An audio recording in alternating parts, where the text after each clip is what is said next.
one of the pieces of low-hanging fruit that I think podcasters can take advantage of that is basically free and can give you kind of a big return on your investment of time and energy is link tracking. So it's making sure that what you want people to take action on is actually happening. Now, you might think that, hey, okay, just put the links there, I do that, I don't know if people are actually clicking through. Well, that's the problem. If you just put the original link, let's say to my website, it's podmahal.com, and my personal blog, mizhq.com, I just post those two things in the description. One of the easiest ways to see if you are getting traffic to certain pages that you want to drive people to is by linking up a tracker such as Genie.us, which is my personal favorite, or Bitly. That works great too. Let me give you an example here because it sounds like a lot of work, but it's not. If I have a total of, let's say, 5 links that I need to include in my description, Instagram, website, a freebie, and maybe links to the podcast in some other areas, like, oh, check out the YouTube, review on Apple, things like that. Those are the 5 links I'm going to consistently make sure to put in the description after my show notes or whatever it might be, both on YouTube and on all audio platforms. If you use Genie, one thing that you can do is set up a note or add a tag that just says like Pod Mahal podcast, okay? And then I would have a separate set of links that I would use for YouTube. So it would be Pod Mahal YouTube. And now I know when people are actually clicking through from YouTube, okay, it was the video version of the podcast that yielded that click, or hey, it was coming from one of the audio platforms. Now, the thing with doing this on audio platforms that's a little bit tricky is that you need to make sure in your hosting software, whatever it is, let's say it's a Buzzsprout, which I really love, or if you're using Libsyn, doesn't matter. You just want to make sure that the hyperlink actually happens when you paste that in your description. And that's what's going to allow it to be clickable when it actually gets sent out on Apple, Spotify, Stitcher, all those different places.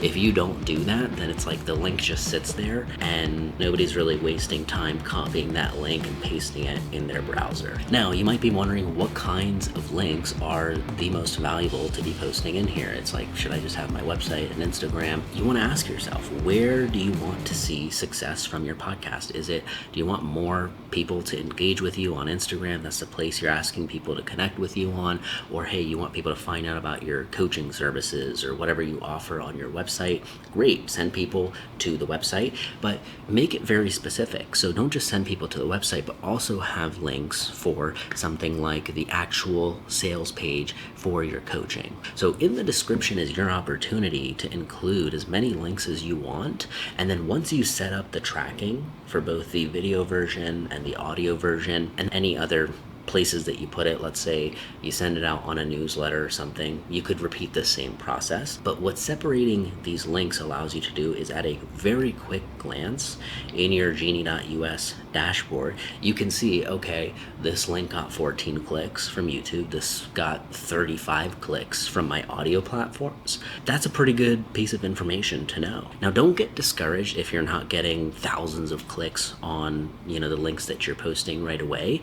So you can turn this mystical thing of like, oh, are people listening? Are they engaging? Because there's not much you see from that right away with podcasting, because it's not like there's a comment section on podcasts, right? So think about it. People pay thousands of dollars, hundreds of dollars in advertising budgets to get people to just click links, and you are able to generate that in a very free and organically natural, authentic way, because if someone's interested in what you're saying, if they've spent 12 minutes or more hanging out with you and listening to your stuff, chances are they're going to look into some of the other things that you've got going on. So when that happens, you really just want to make sure that you do your due diligence of making it very, very easy for people to find you. The thing that's a real big shame is broken links. I see that all the time too, where it's not working anymore. One of the last things to keep in mind here is that you can change your links at any time. So in the YouTube or in Apple or Spotify, like you can update those at